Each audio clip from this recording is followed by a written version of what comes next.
Selamat pagi menjelang siang anak didik kami SMA Negeri 1 Sidamanik kelas 12 IPS. Kita lanjut materi pembahasan kita berikut dari topik ataupun dari judul bab yang kita pelajari tentang interaksi keruangan desa kota. Nah, pada pertemuan sebelumnya telah kita pelajari mengenai struktur keruangan desa, struktur keruangan dan perkembangan desa. Nah, untuk saat ini kita lanjut dengan struktur keruangan dan perkembangan kota. Nah, dari pembahasan ini tentunya ya secara fisik wilayah perkotaan bisa kita perhatikan pada gambar ini. Ini Bapak tunjukkan berbagai kota yang ada di dunia. Caranya mulai dari Jakarta ya, kemudian kota Jepang ya, kota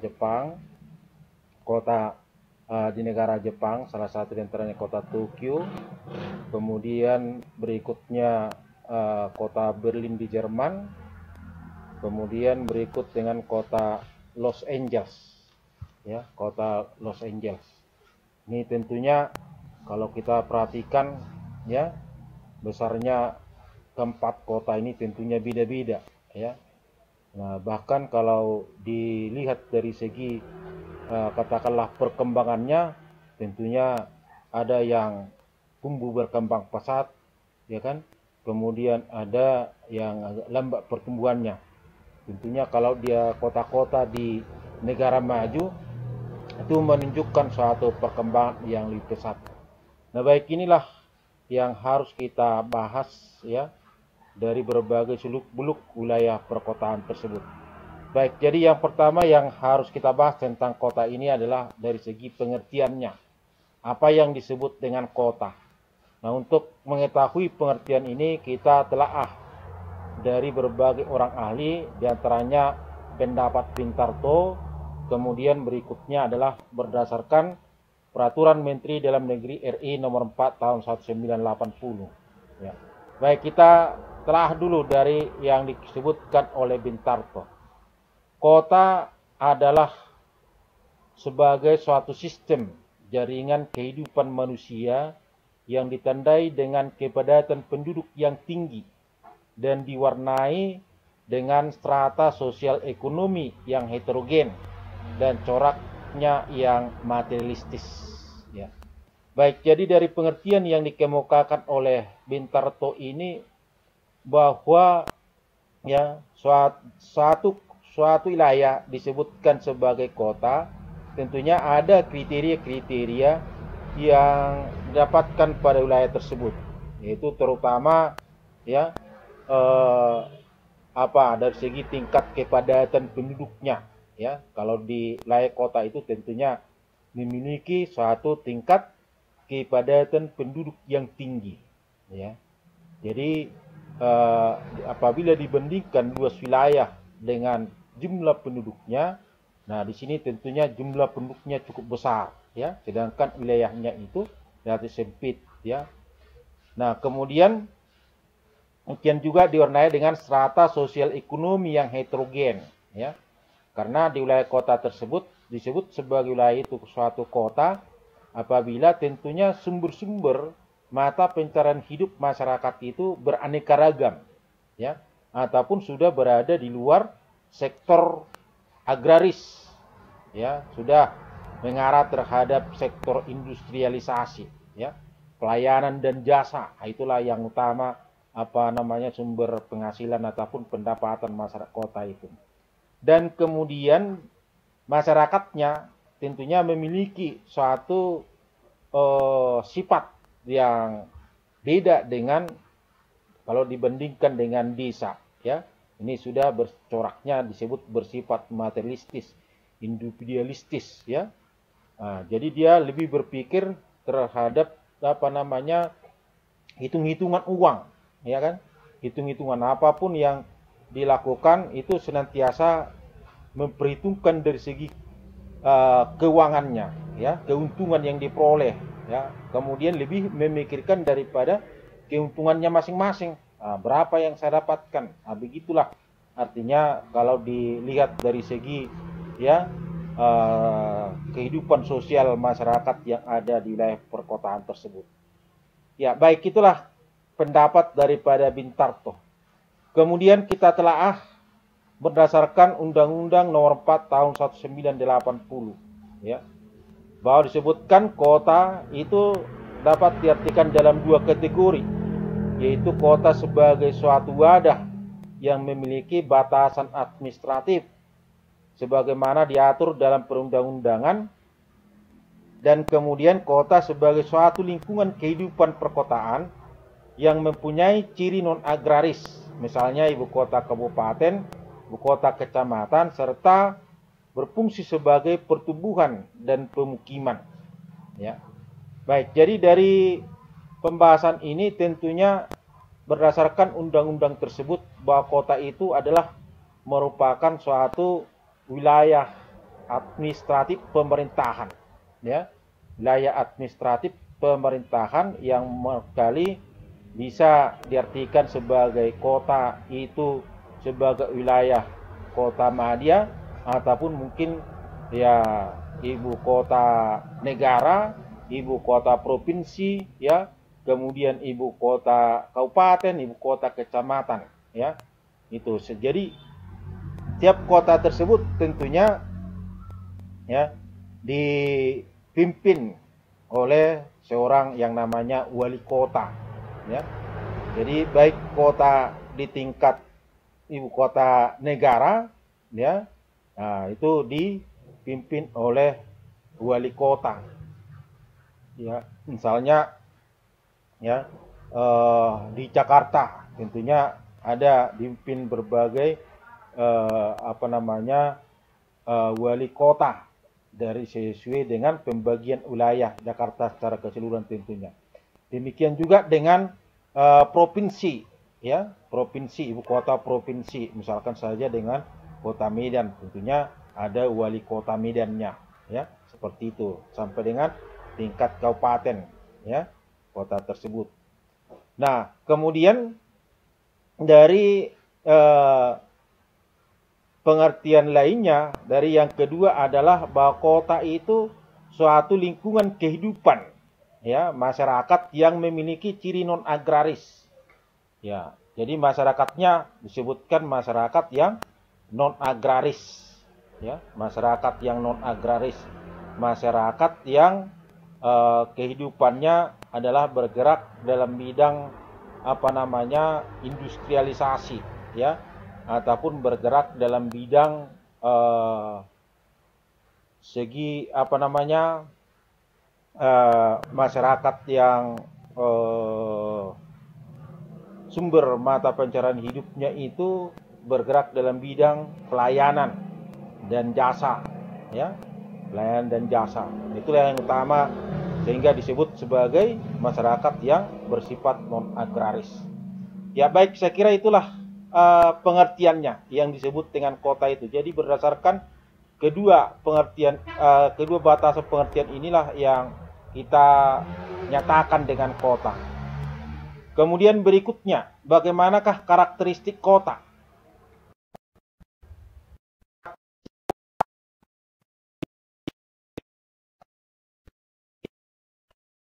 Karakteristik dari segi sosialnya.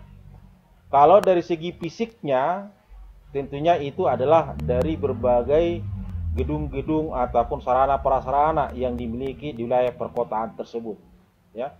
Pertama adalah terdapat tempat-tempat untuk pasar dan pertokoan, supermarket, kemudian pusat perdagangan, ya. Jadi wilayah kota tersebut banyak dijumpai pusat-pusat perbelanjaan, ya, pusat-pusat perbelanjaan. Apakah itu pusat perbelanjaan berupa pertokoan, supermarket, ya. Nah, kemudian dengan pusat perdagangan lainnya, ya. Jadi ada berbagai lokasi di wilayah perkotaan tersebut yang menjadi, ya, aktivitas dalam bidang perbelanjaan. Kemudian berikutnya terdapat pusat-pusat kegiatan, sehingga banyak, diketemukan di lokasi tersebut tempat parkir, ya, di berbagai pusat kegiatan tadi, ya, karena wilayah perkotaan tersebut, ya, lebih banyak yang memiliki kendaraan sendiri, ya kan, sehingga memerlukan, ya, tempat parkir bagi kendaraan-kendaraan mereka itu. Nah, kemudian berikutnya adalah wilayah kota tersebut dijumpai adanya berbagai tempat rekreasi, ya, berbagai tempat rekreasi. Nah, tempat rekreasi ini bisa saja misalnya ada kita jumpai kebun binatang, ada kita jumpai taman bunga, ada kita jumpai gedung-gedung bioskop, ya, dan lain sebagainya. Nah, demikian juga tempat olahraga, ya. Tempat olahraga ini pun berbagai macam tempat olahraga, ya. Kalau di berbagai kota-kota besar, ya, bisa kita jumpai itu berbagai macam gedung olahraga, ya. Seperti kalau di Pematang Siantar ada yang namanya GOR, ya, gedung olahraga. Kemudian kalau di Medan, ya, ada berbagai tempat olahraga di sana, ya. Untuk sepak bola misalnya itu ada gedung olahraga yang berada di Jalan Singamaraja itu, ya. Saya bapak lupa itu namanya tempat olahraganya. Jadi itu berbagai cabang-cabang olahraga. Umumnya kalau di kota itu tentunya banyaklah itu jenisnya ataupun lokasinya. Nah, kemudian berikutnya, ya, dari segi masyarakatnya, ya, terdapat adanya pelapisan sosial ekonomi yang tajam, ya. Masyarakatnya itu artinya, ya, ada kelompok masyarakat orang miskin, ada orang yang kaya, ada orang sampai dengan orang yang golongan ekonomi elit, ya, golongan ekonomi elit. Yaitu kalau di wilayah perkotaan itu terjadi pengelompokan yang seperti itu, ya, pengelompokan sehingga disebutkan dengan istilah ini, pelapisan sosial ekonomi yang tajam, ya, antara si kaya dan si miskin itu nggak tinggal bersamaan, tinggal di lokasi yang berbeda. Misalnya kalau orang miskin, itulah yang tinggal di kolong jembatan, ya, ataupun tempat-tempat pemukiman kumuh. Sedangkan orang yang kaya saat tinggal di tempat-tempat pemukiman ekonomi elit. Kemudian berikutnya sifat individualistis, ya, mementingkan diri sendiri. Nah, ini ciri khas yang kedua daripada masyarakat kota itu. Kemudian adanya heterogenitas kehidupan, ya, keanekaragaman kehidupan. Apakah itu dari segi, ya, aktivitas sosialnya, ya kan? Karena di wilayah kota itu tentunya dihuni oleh berbagai macam asal usul masyarakatnya, ya kan? Ada orang Batak, ada orang Ambon, ada orang Jawa, ada orang Nias, ada orang Papua dan lain sebagainya, ya. Jadi terutama kalau di kota besar itu tentunya dihuni oleh masyarakat tersebut, karena kalau di kota-kota besar itu pada umumnya itu adalah banyak didatangi daripada penduduk pendatang, ya, sehingga menjadi masyarakat kota. Kemudian hubungan bersifat kepentingan, ya, ataupun istilahnya ini adalah lebih bersifat dia gesellschaft, ya, gesellschaft, hubungan ini yang dasari daripada apakah itu faktor jabatan, ya, apakah itu faktor ya, antara majikan dengan buruh. Nah, ini lebih ke arah sana dia hubungan masyarakatnya. Kemudian berikut adanya segregasi ke ruangan, ya, pengelompokan ini, segregasi ke ruangan, sehingga dapat menimbulkan pengelompokan, ya. Jadi pembatasan wilayah-wilayah tertentu bagi berbagai kepentingan ataupun berbagai aktivitas, masing-masing, ya. Sehingga disebutkan terjadi yang namanya segregasi ke ruangan, pembatasan ruang-ruang tertentu yang yang dipergunakan untuk berbagai kepentingan yang berbeda. Ya, baik, itulah pembahasan tentang karakteristik kota. Kemudian kita lanjutkan dari pembahasan mengenai klasifikasi kota. Ya, ada berbagai macam ya jenis-jenis kota. Ya. Jadi dari berbagai kota itu bisa dibedakan atas berbagai klasifikasi. Ya, yang pertama berdasarkan daripada jumlah penduduknya. Ya, khususnya untuk kota di Indonesia dapat diklasifikasikan atas 5. Ya, ada yang disebutkan kota kecil, kota sedang, kota besar, kota metropolitan, kota megapolitan. Jadi kalau disebut dengan kota kecil, itu apabila jumlah penduduknya 20.000 sampai 50.000 jiwa. Disebut sebagai kota sedang apabila jumlah penduduknya dari 50.000 sampai 100.000 jiwa. Disebut sebagai kota besar, jumlah penduduknya itu dari 100.000 jiwa sampai 1 juta jiwa. Ya, kemudian apabila disebut sebagai kota metropolitan apabila jumlah penduduknya dari 1 juta sampai 5 juta jiwa, ya. Kota megapolitan, ya. Ini apabila jumlah penduduknya itu di atas 5 juta jiwa. Itulah kalau berdasarkan daripada jumlah penduduknya. Nah, kemudian berikutnya, jenis kota itu apabila kita bedakan berdasarkan fungsinya, ya, berdasarkan fungsinya. Ya. Ini disebutkan ada berbagai macam kota, ada sebanyak 5 jenis kota di sini. Ada disebut sebagai kota pusat perdagangan, kedua kota pusat kebudayaan, ketiga kota pusat perkebunan, kemudian kota pusat pemerintahan, kemudian kota pusat pertambangan, ya. Nah, jadi kota sebagai pusat perdagangan, ya. Apakah itu perdagangan secara domestik ataupun perdagangan secara internasional, ya. Jadi dari berbagai kota-kota tersebut tentunya menjadi lokasi pusat perdagangan barang-barang yang akan didistribusikan ke berbagai wilayah-wilayah yang ada di daerah sekitarnya. Ya, seperti misalnya di sini ada kota Singapura, ada kota Hong Kong, kota Jakarta, ya. Itu sebagai pusat perdagangan. Kalaupun misalnya satu kota itu tentunya tidak hanya sebagai perdagangan saja, ya. Ada aktivitas lainnya, tetapi ada aktivitas yang lebih menonjol. Jadi kalau aktivitas di wilayah perkotaan tersebut misalnya lebih menonjol yang adalah aktivitas perdagangan, maka kotanya disebut sebagai kota perdagangan, ya. Nah, ataupun sumber pendapatan utama lah kita sebutkan di wilayah kota tersebut, masyarakatnya itu sumber pendapatannya dari sektor perdagangan, maka kotanya disebutkanlah itu sebagai kota pusat perdagangan, ya.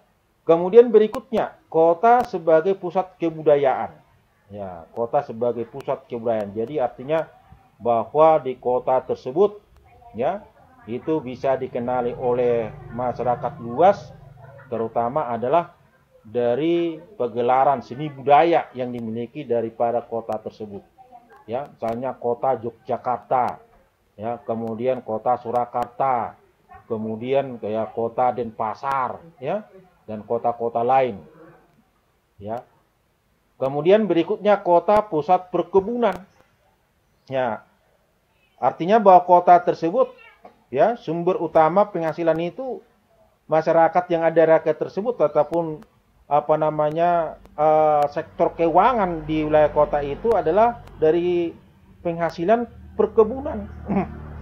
Nah, apakah itu seperti ya kota Bogor, ya, kota Bogor, ya, itu sekitar perkebunan teh, ya kan? Kemudian demikian juga Tanjung Balai, ya. Nah, Tanjung Balai itu juga dari berbagai macam perkebunan. Pematang Siantar, lokasi kota kita ini tentunya adalah ditopang didukung dari hasil-hasil kebun ya yang ada dari daerah sekitar Pematang Siantar ya, seperti perkebunan teh Sidamanik, Babutung ya, Tobasari ya, Babirongulu, kemudian perkebunan daerah tanah Jawa sana dan lain sebagainya. Jadi lokasi Pematang Siantar itu dikelilingi dengan perkebunan, sehingga dia hidup dari sektor perkebunan, maka kotanya disebut sebagai kota pusat perkebunan. Nah, kemudian kota pusat pemerintahan ya, kota pusat pemerintahan yang artinya bahwa di kota itulah kantor-kantor pemerintahan, terutama tentunya adalah pemerintahan pusat ya, kantor DPR, kemudian itu istana negara ya, untuk kantornya presiden dan kantor-kantor lainnya ya. Nah, itu merupakan urusan pemerintahan yang ada di negara kita, tentunya yang ada di Jakarta. Nah, demikian juga di ibu kota negara lainnya seperti Malaysia, Kuala Lumpur, ya, Filipina, Manila, dan kota-kota lainnya. Kemudian kota sebagai pusat pertambangan, ya, kota sebagai pusat pertambangan. Ya, artinya lahirnya suatu kota itu adalah ditopang dari hasil pertambangan. Ya, seperti sini ada kota Timika, ya. Nih dari sektor pertambangan, tambang emas dan tembaga, ya, Tembagapura, ya. Kemudian Sorowako ini nikel, ini tambang nikel, ya. Nah, itu untuk Timika, Tembagapura itu emas lah itu dengan tembaga, ya. Baik, itulah jenis kota yang kalau dibedakan berdasarkan fungsinya. Baik, berikut klasifikasi kota berdasarkan pertumbuhan kota dan sosiokulturalnya, ya. Nah, jenis kota yang bisa kita bedakan berdasarkan tingkat pertumbuhan, tingkat perkembangan suatu kota. Nah, ini terutama dikemukakan oleh Lewis Mumford, ya, yang dikembangkan ataupun yang dinyatakan oleh Raharjo, ya. Menyatakan bahwa setiap ataupun dari berbagai wilayah kota tersebut, tahapan perkembangannya itu ada 6 tahapan, ya, ada 6 tahapan perkembangannya. Jadi tahapannya ini mulai dari terbentuknya kota tersebut hingga sampai dengan tumbuh berkembang sampai dengan kejayaan ataupun puncak klimaks daripada pertumbuhan wilayah kota itu. Jadi mulai dari tumbuhnya kota yaitu tahap neopolis, ya. Maju yang kedua tahap polis, kemudian berkembang lagi tahap metropolis, berkembang lagi menjadi tahap megapolis, ya. Nah, setelah tahap megapolis, karena inilah puncaknya, kemudian nanti akan kembali lagi ke semula. Artinya nggak ada lagi puncak daripada perkembangan kota di atas megapolis, ya. Jadi kalau misalnya di sini Trianopolis bukan di atas megapolis, tapi dia penghancuran daripada megapolis ini menjadi hancur, dia menjadi Trianopolis. Jadi kalau Trianopolis ini pertumbuhannya bukannya semakin pesat, tetapi semakin hancur, ya. Semakin terpuruk kehidupan di wilayah kota tersebut sampai dengan kembali lagi ke semula, ya. Kalau kota itu berasal dulunya katakanlah dari alam bebas, ya, tidak ada apa-apa, nah sekarang kembali lagi situ, itulah nekropolis. Baik, jadi tahap neopolis disebutkan adalah tahapan di mana wilayah suatu desa yang baru tumbuh berkembang menjadi suatu kota, itulah tahap neopolis, ya. Nah, karena setiap pada umumnya wilayah kota itu adalah tumbuh berkembang dari desa, ya. Nah, Terusnya nantinya setelah tahap neopolis berkembanglah itu setelah masyarakatnya semakin bertambah, kemudian sektor-sektor sumber penghasilan semakin bertambah sehingga kehidupan semakin kompleks, maka sebutkan di tahap polis. Kota yang masih memiliki ciri kehidupan agraris sebagai pusat keagamaan dan pemerintahan. Jadi di sini ya tahap polis tersebut artinya sudah benar-benar menjadi suatu kehidupan kota, tetapi belum sepenuhnya hilang ciri agrarisnya. Ya, jadi ciri agraris yang dikategorikan di sini artinya masih nampaklah situasi pedesaannya. Ya, karena kalau yang disebut ciri kehidupan agraris itu kan kehidupan masyarakat di desa. Jadi belum sepenuhnya hilang ciri khas daripada desanya, kalaupun sudah berkembang dari desa menjadi kota. Baik, berikut adalah tahap metropolis, yaitu kota besar, kota induk yang perekonomiannya sudah mengarah ke sektor industri. Ya, jadi masyarakat kalau disebut dengan kota metropolis, pertumbuhan perkembangan ini tadi sudah secara keseluruhan masyarakat di kota itu ya menjadi masyarakat industri. Ya, jadi yang agrasnya itu sudah hilang sepenuhnya kalau sudah berada pada tahap metropolis. Ya. Jadi sudah lebih ditopang daripada sektor industri.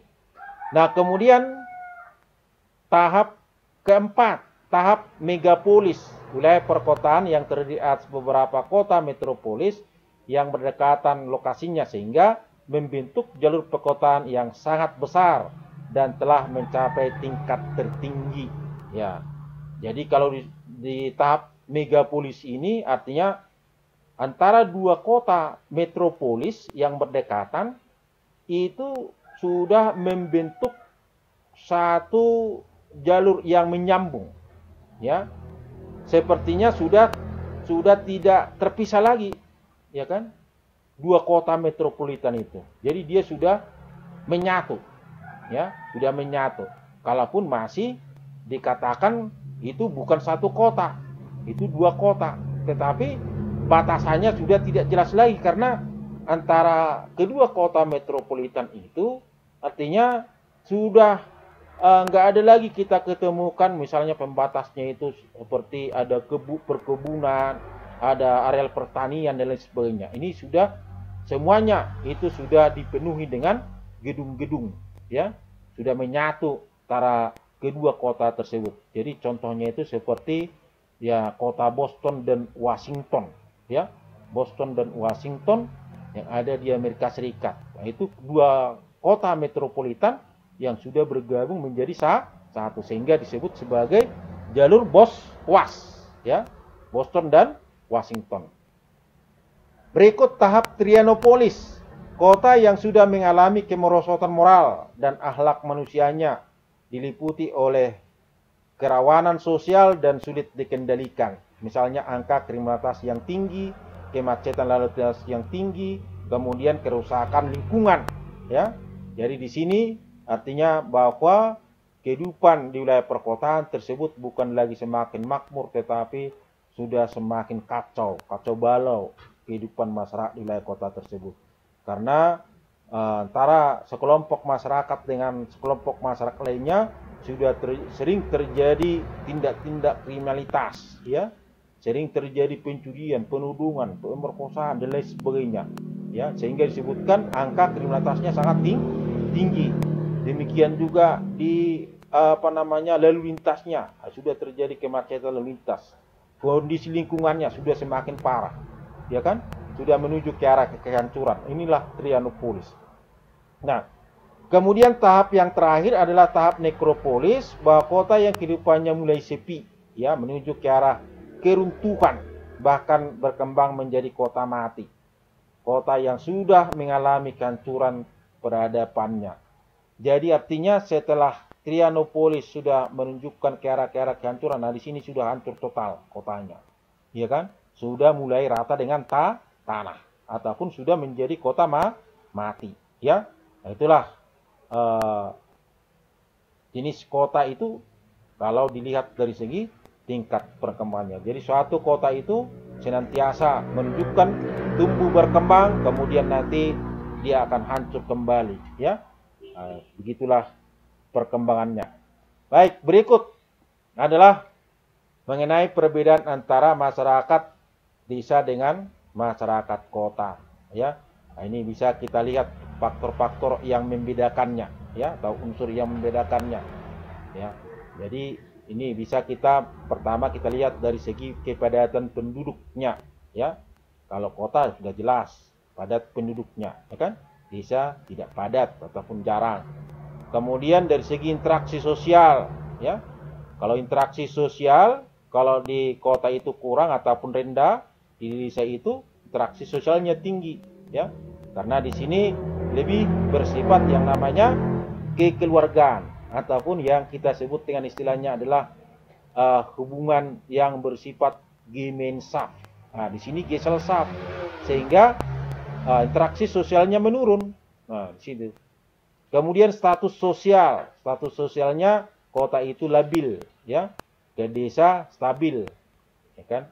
Berikut mata pencarian masyarakat kota non agraris, ya, non agraris ataupun ya, lebih bersifat ke industri. Kalau di desa agraris yang homogen, ya, agraris, ya. Jadi lebih apa namanya sumber pendapatan yang dari agraris saja, ya, pada umumnya. Walaupun ada sumber-sumber lain, itu masih bersifat tambahan. Kemudian dari segi aturan sosialnya, ya, aturan sosialnya kalau bagi masyarakat kota itu didasari daripada hukum pidana, hukum perdata, ya. Nah, itulah yang diterapkan di situ, ya, untuk masyarakat kota. Nah, sedangkan kalau di desa lebih mengarah terhadap hukum adat ataupun tradisi. Berikut faktor cuaca. Untuk kota tidak begitu perlu, ya, ataupun penting, karena mereka itu tentunya lebih banyak beraktivitas di ruang tertutup, ya. Sedangkan kalau di desa ini sangat berpengaruh, ya, sangat berpengaruh ataupun bahkan penting dan menentukan keberhasilan daripada pertaniannya, ya. Misalnya kalau musim kering nggak bisa menanam, harus ditunggu musim hujan baru menanam, ya. Kalau ditanam musim kemarau mungkin banyak nanti apa permasalahan kendala, kira-kira seperti itu, ya. Jadi kalau kalian cuaca untuk masyarakat desa itu sangat penting, kalau di kota itu tidak penting. Nah, kemudian berikutnya lembaga, ya, lembaga pemerintahan lain ini tentunya yang lebih utama, ya kan. Nah, untuk kota tentunya lembaga pemerintahan itu banyak, ya kan. Ada berbagai kantor dinas, dinas pendidikan, dinas perhubungan, dinas, ya, dinas perpajakan, ya, dan lain sebagainya. Nah, di sini kurang ataupun sedikit, ya, lembaganya. Ini lembaga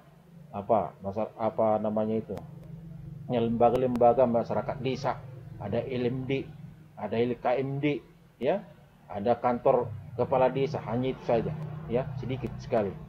Nah, kemudian keahlian, ya, keahlian. Nah, kalau keahlian, ini ada kesalahan menulis, ya, keahlian kalau di kota itu ini terbalik, ya. Di kota artinya ada spesialisasi, ya. Di desa yang bersifat umum, ya, belum ada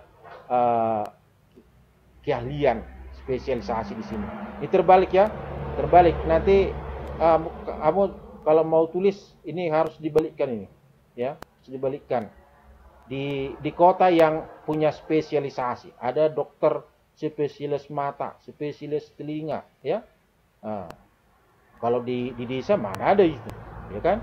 Nah, jadi di desa keahlian masih bersifat umum, ya. Kebaliknya, perbaiki nanti, jangan diikutkan seperti ini. Nah, kemudian berikutnya, ya, tentang persebaran penduduk, persebaran penduduk kalau kota itu kompleks dan banyak, ya. Nah, itu kompleks dan banyak persebarannya, ya, padat.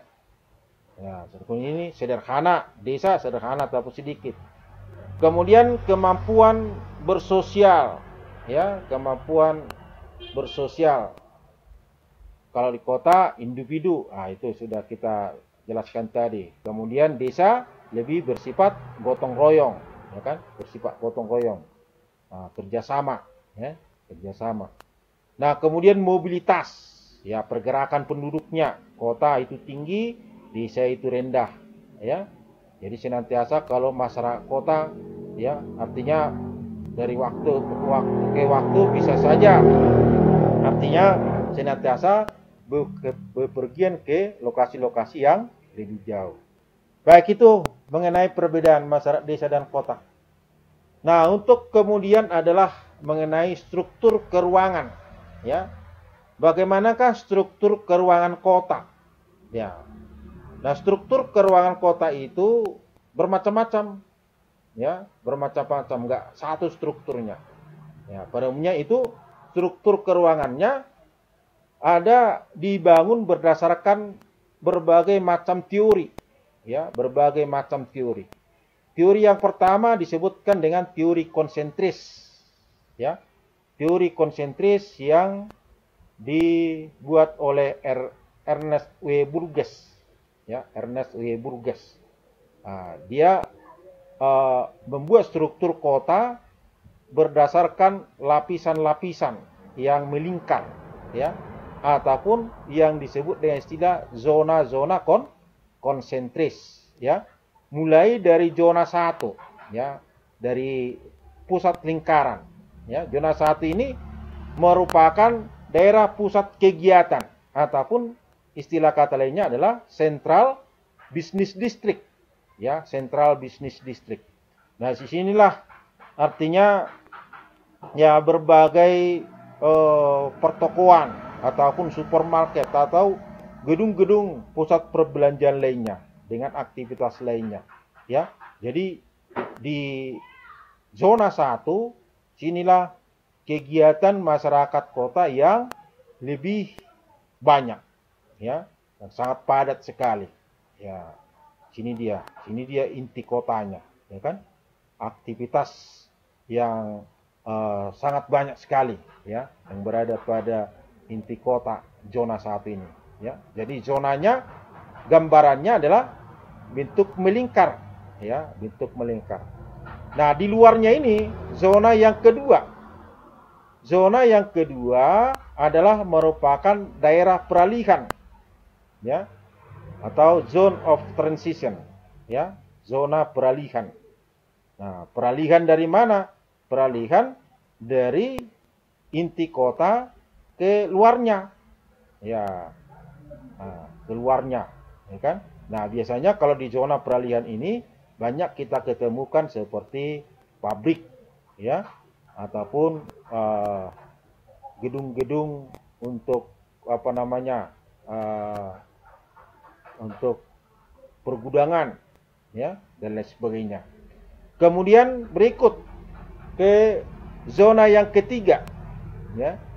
Di luar daripada zona yang kedua adalah merupakan daerah pemukiman, ya, pemukiman, tempat tinggal masyarakat, khusus untuk tempat tinggal masyarakat ekonomi rendah, ya, ekonomi rendah. Karena kalau di kota itu tempat tinggal masyarakat yang berbeda penghasilannya itu berbeda juga tempat tinggalnya, ya. Ini pada zona yang ketiga ini, ya.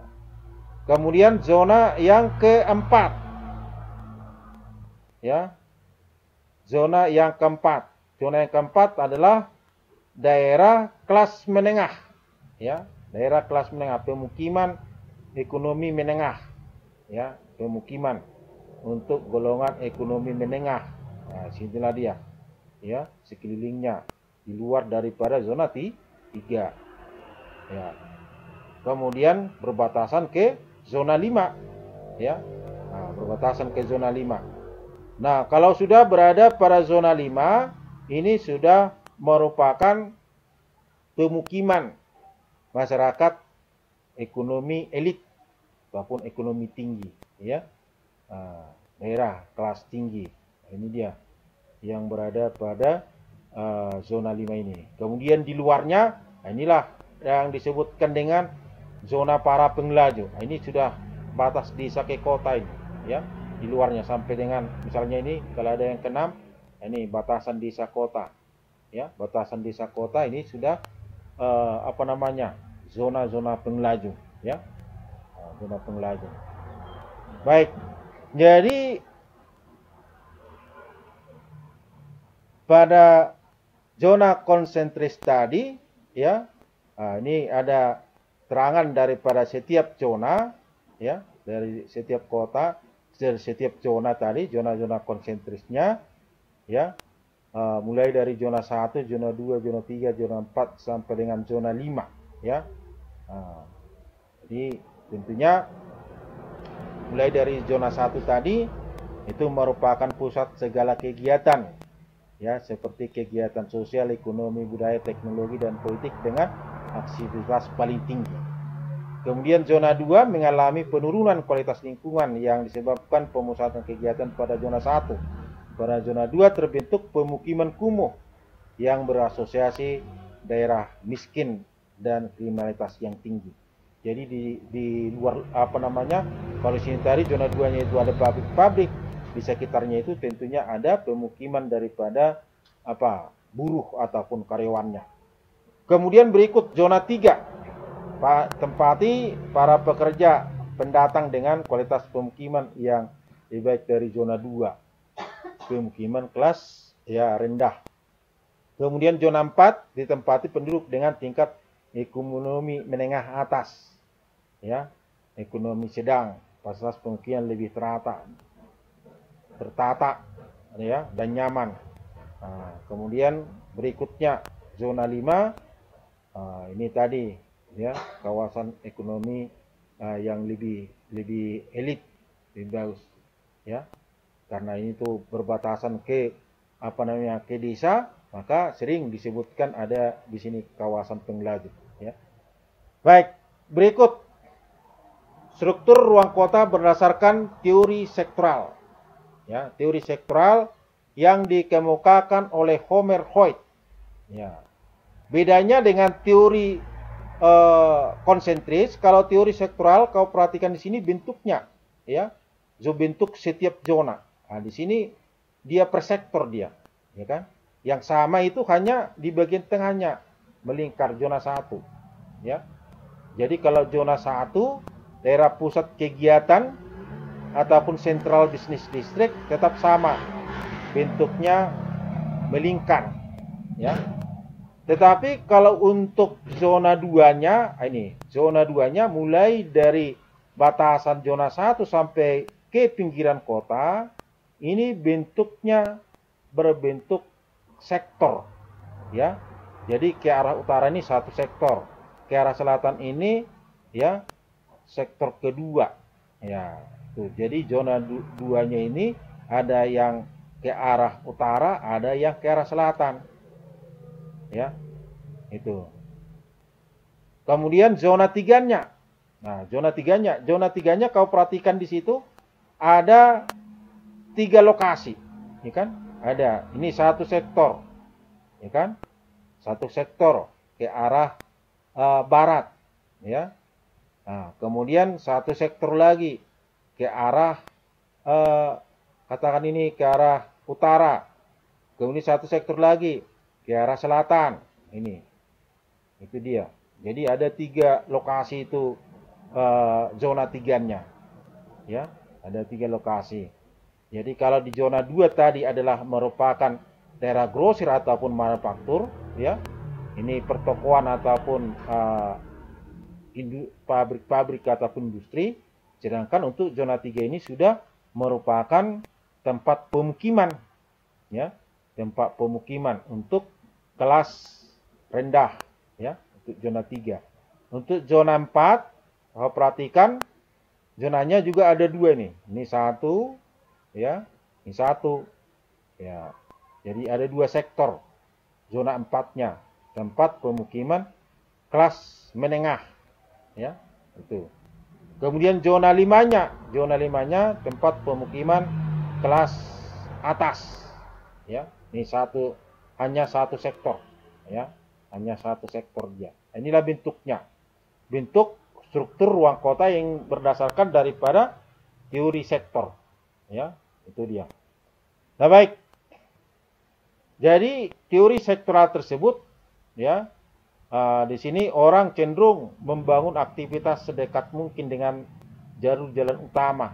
Dengan meningkatnya sistem jaringan jalan dan lalu lintas, maka aktivitas akan meningkat juga. Dan pemukiman strip perindustrian, ya, membentuk jalur-jalur memanjang mengikuti pola jalan, ya, sehingga dia berbentuk apa? Berbentuk sektor.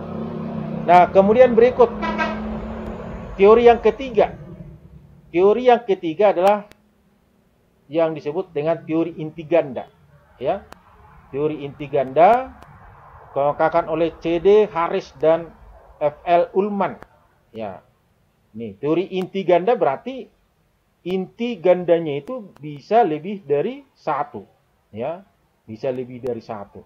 Nah, jadi pusat kegiatannya itu bisa saja di berbagai lokasi, ya.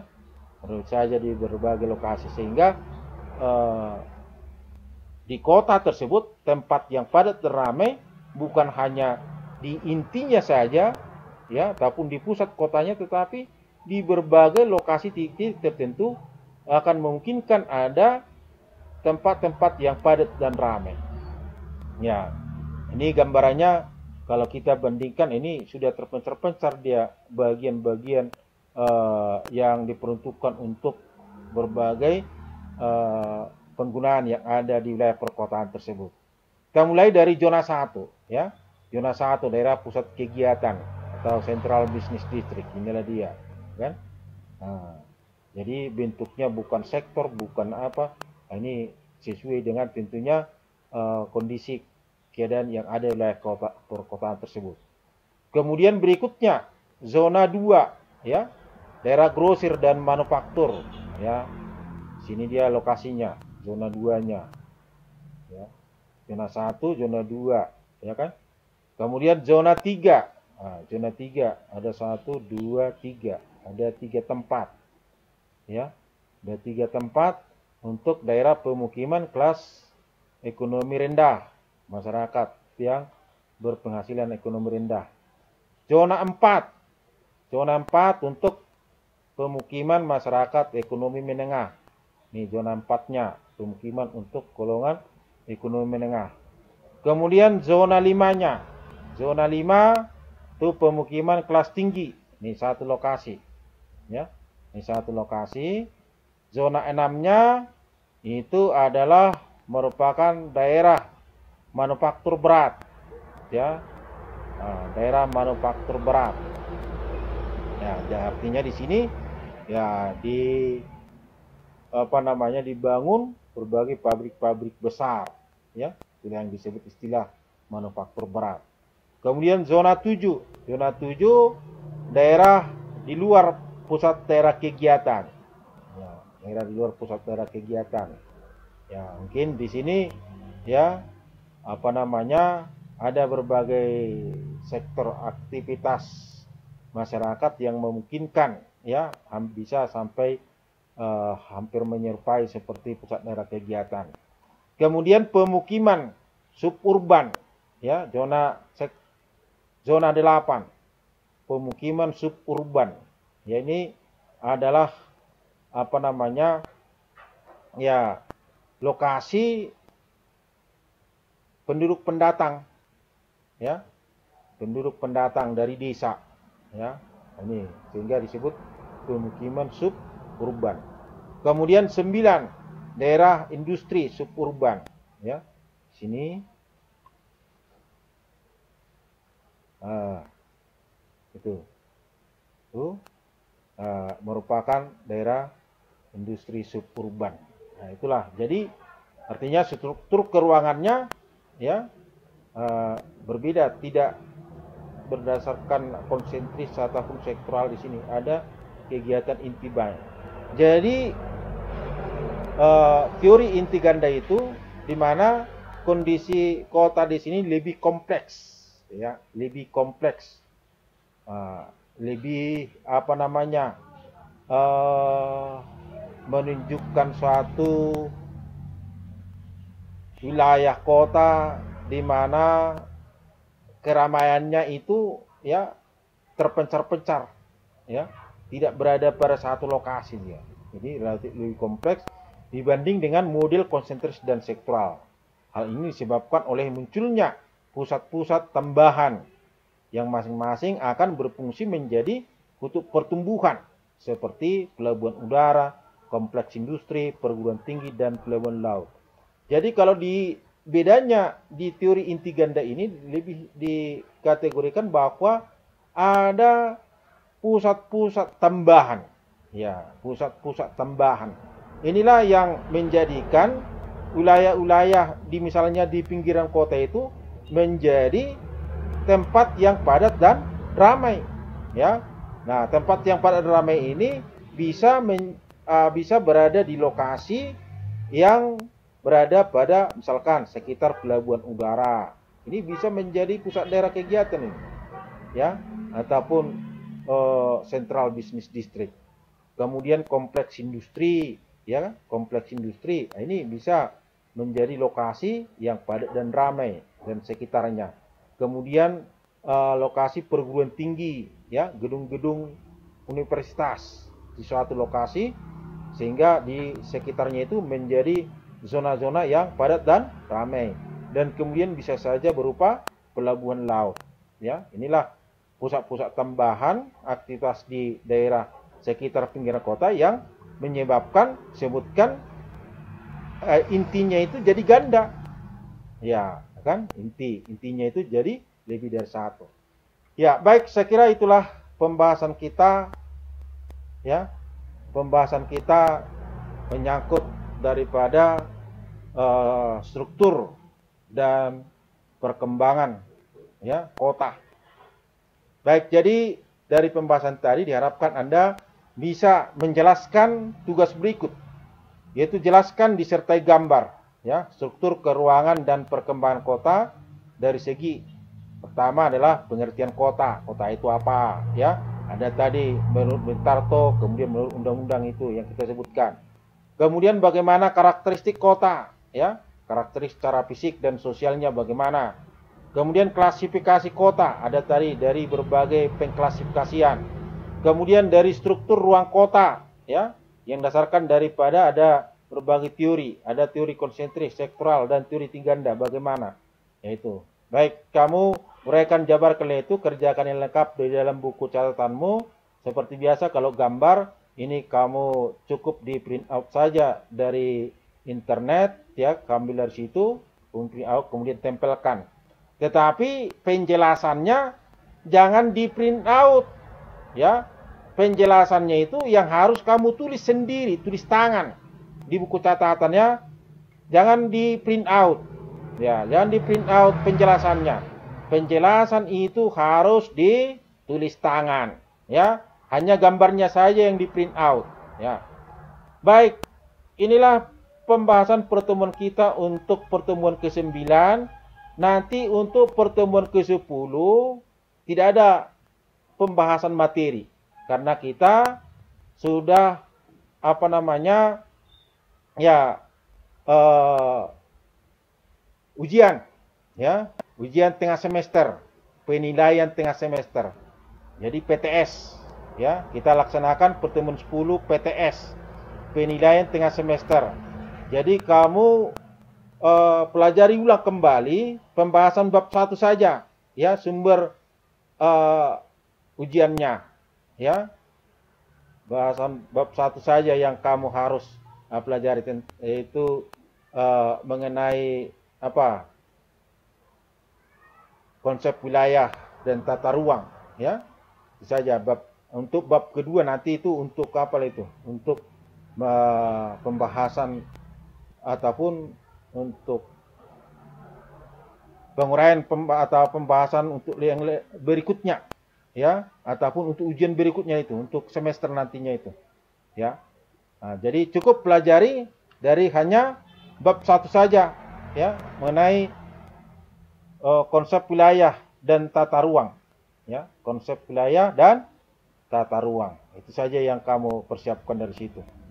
Baik, saya kira demikianlah pertemuan kita hari ini, dan akhirnya Bapak Guru ucapkan terima kasih